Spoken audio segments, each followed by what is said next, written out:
آیت کا آخری جملہ ہے اس پر بات باقی ہے۔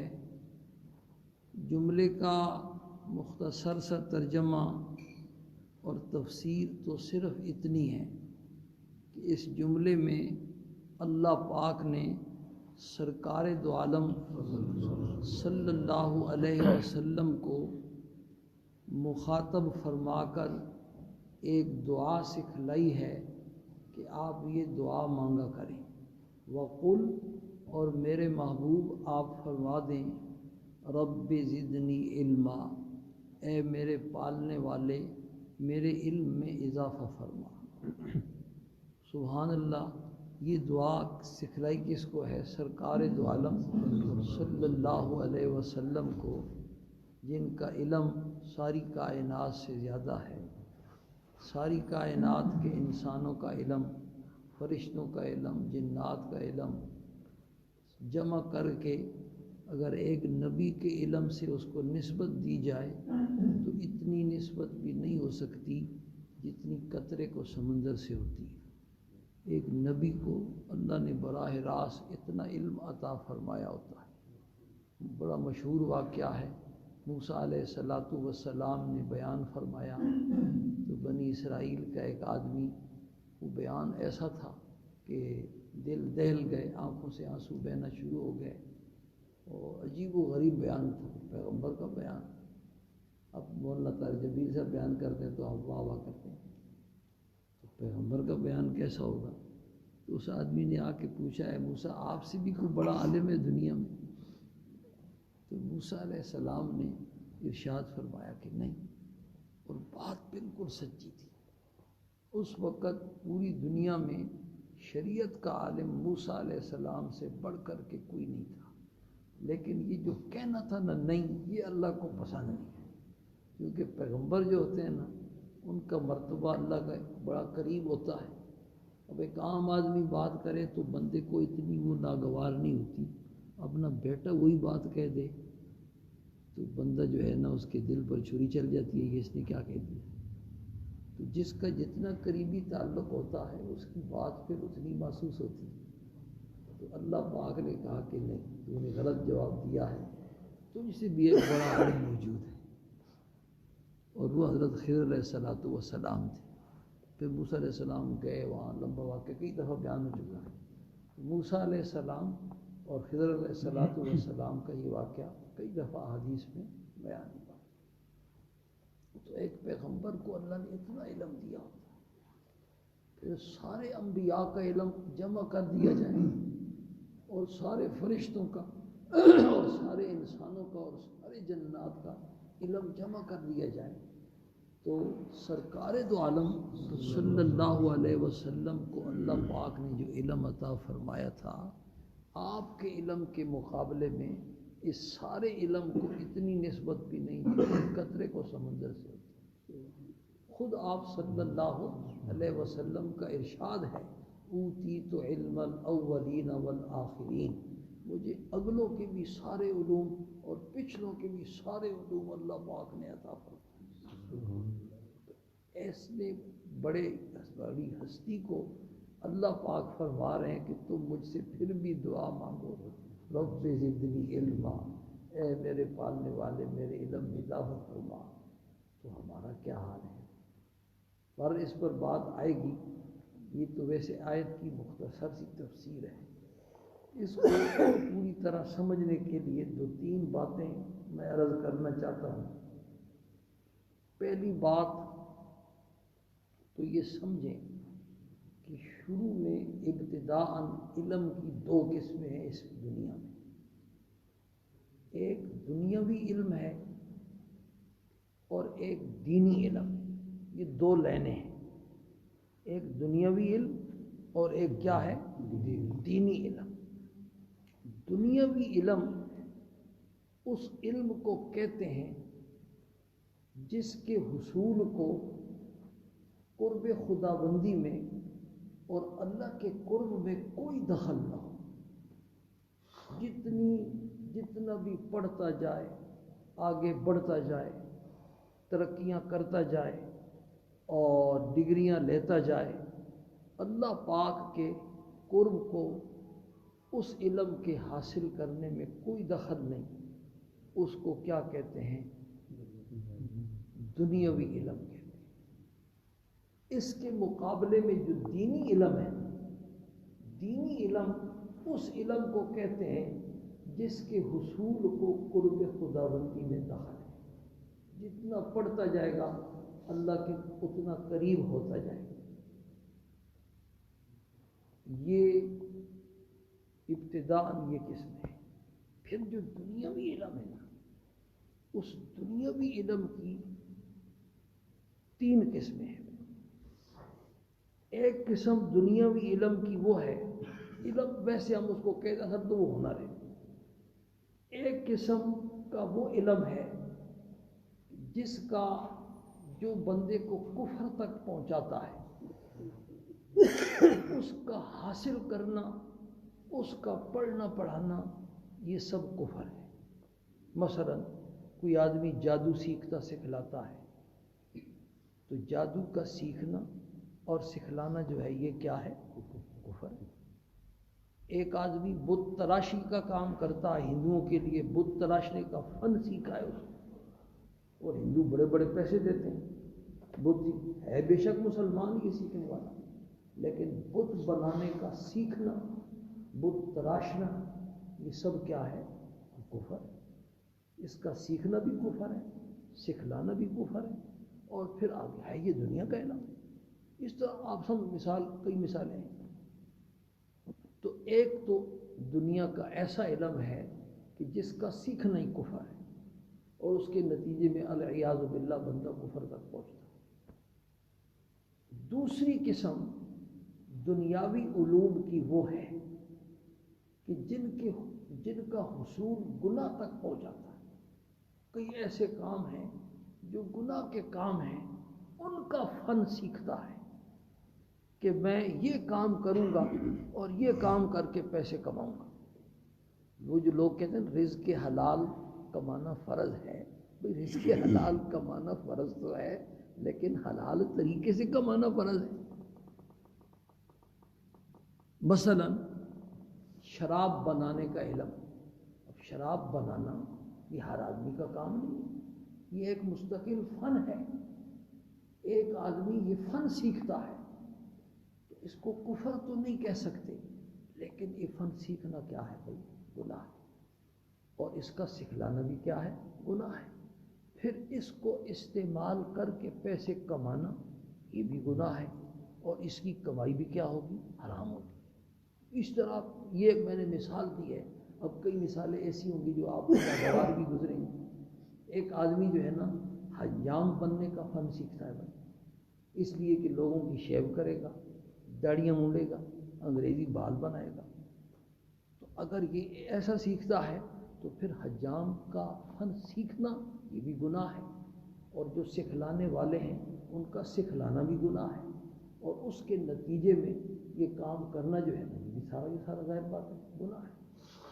جوا ہے وہ حرام ہے، تو ایک آدمی جو ہے نا جوئے کے جو آلات ہیں ان کو بنانے کا فن سیکھتا ہے، دوسرا کیا کرتا ہے؟ سکھلاتا ہے۔ تو یہ سیکھنا اور سکھلانا اگرچہ کفر تو نہیں ہے لیکن گناہ ہے۔ جوئے کی آج کل دنیا میں مختلف قسمیں رائج ہیں، اور وہ بھی ایک ہنر ہے، لوگ سیکھتے ہیں اور پیسے کماتے ہیں۔ یہی حال وہی ٹی وی سیکھنا، ٹی وی بنانے کا فن سیکھنا، ٹی وی کو مرمت کرنے کا فن سیکھنا، اور اس طرح کے جتنے کام ہیں، موسیقی وغیرہ جو ہے، موسیقی کے آلات ہو گئے بھائی، گانا بجانا ایک مستقل ہنر ہے قوالی، وہ کنجران اور وہ سارا آپ کو واقعہ سنایا دے گا بزرگان والا۔ تو ہر کام جس کو آپ یہ نہیں کہہ سکتے کہ یہ کیا ہے، ہم اس کے ذریعے رزق حلال کماتے ہیں، اور رزق حلال کمانا فرض ہے، عبادت ہے، لیکن حلال طریقے سے۔ 2 قسمیں ہو گئی۔ یہ میں نے ویسے 1-2 مثالیں دی ہیں، آپ گھر میں بیٹھ کے سوچیں گے نا تو اس کے نتیجے، یہ فوٹوگرافی ہے۔ ابھی فوٹوگرافی ایک مستقل فن ہے، اور اس کو بہت بڑا ہنر، ویڈیو بنانا ہے، شادیوں کے اوپر مووی بنانا ہے، یہ گناہ کا کام ہے۔ جب یہ گناہ کا کام ہے تو اس فن کو سیکھنا بھی گناہ ہے۔ اس فن کو سکھانا بھی گناہ ہے، اس فن کے جتنے آلات ہیں ان آلات کا ایجاد کرنا بھی گناہ ہے، ان آلات کو ٹھیک کرنے کا فن سیکھنا یہ بھی سارا کیا ہے؟ گناہ ہے۔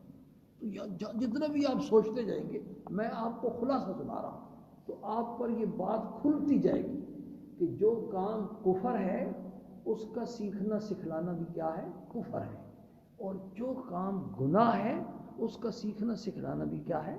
گناہ ہے۔ تیسری قسم دنیاوی علم کی وہ ہے جس کو کہتے ہیں مباح۔ مباح کا مطلب یہ ہے کہ اس کا سیکھنا سکھلانا اس کی شریعت نے گنجائش دی ہے، اگر اچھی نیت سے سیکھے گا تو اس کے سیکھنے پر ثواب بھی ملے گا، اور خدا نخواستہ بری نیت سے سیکھے گا تو اس کے سیکھنے پر گناہ بھی ملے گا، اور اگر بالکل خالی ذہن ہو کر کے سیکھے گا، کچھ پتہ ہی نہیں ہے، غافل ہے، بس پڑھ رہا ہے، سیکھ رہا ہے، فن آگے ترقی کر رہا ہے، تو نہ اس کو ثواب ہے نہ گناہ ہے۔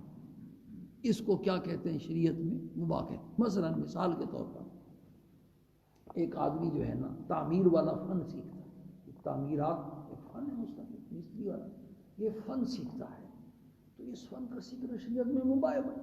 اگر اس نیت سے سیکھے گا کہ میں مسجد بناؤں گا، مسجد کے مینار بناؤں گا، خوبصورت سے خوبصورت بناؤں گا، تو اس نیت پر انشاءاللہ اس فن کے سیکھنے پر بھی اس کو کیا ملے گا؟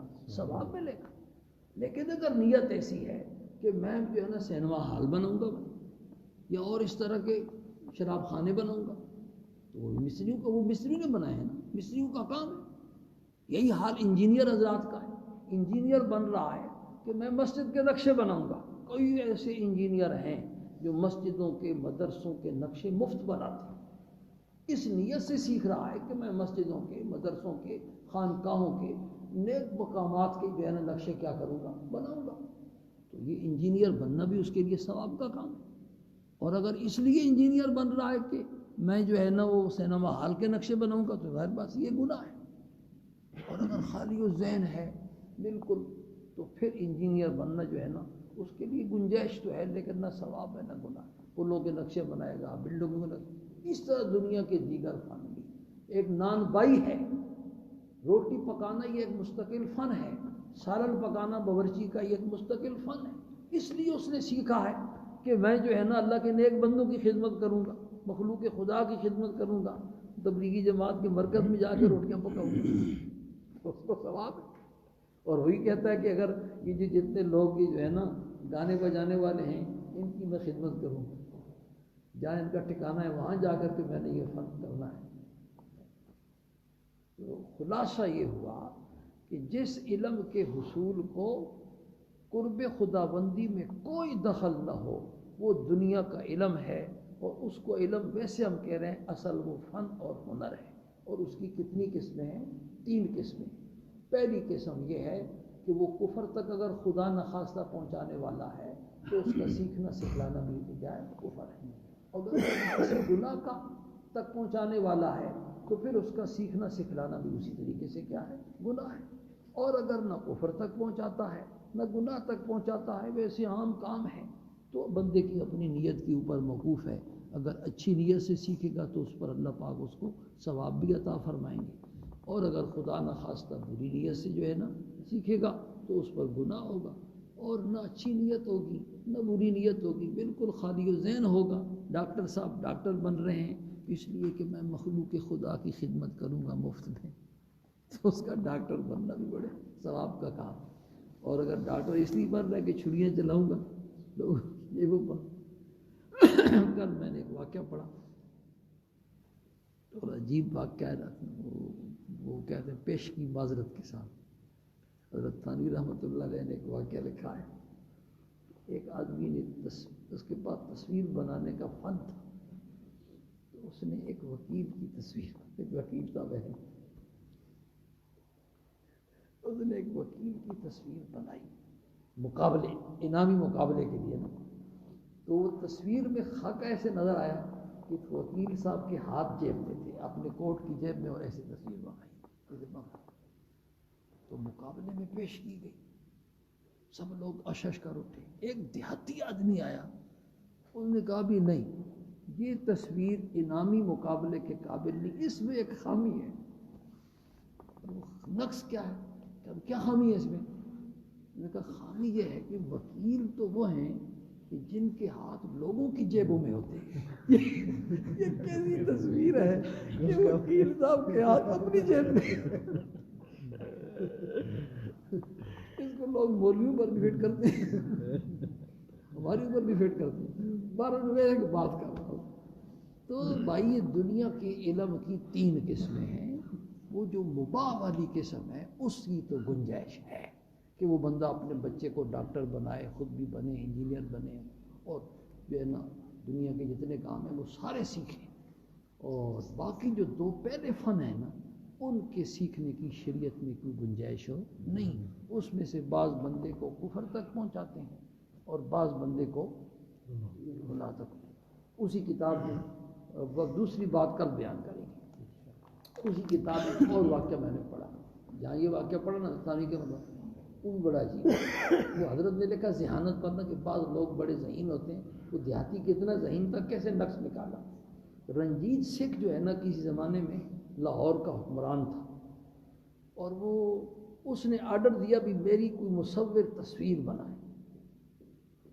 اب سارے مصور آئے اور پیچھے ہٹ جائے، اس لیے کہ رنجیت سنگھ جو تھا نا وہ یک چشم گل تھا۔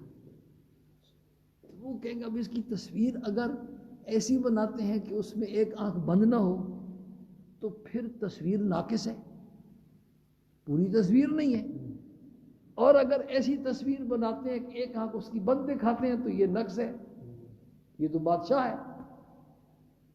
ایک مصور آیا، اس نے پہلے ایک شکار گاہ جو ہے نا بنوائی، اور اس میں جو ہے نا ہرن کو دوڑایا، اور رنجیت سنگھ کو کہا کہ تم بندوق سے جو ہے نا ہرن پہ فائر کرنا، پھر تیری تصویر بنا۔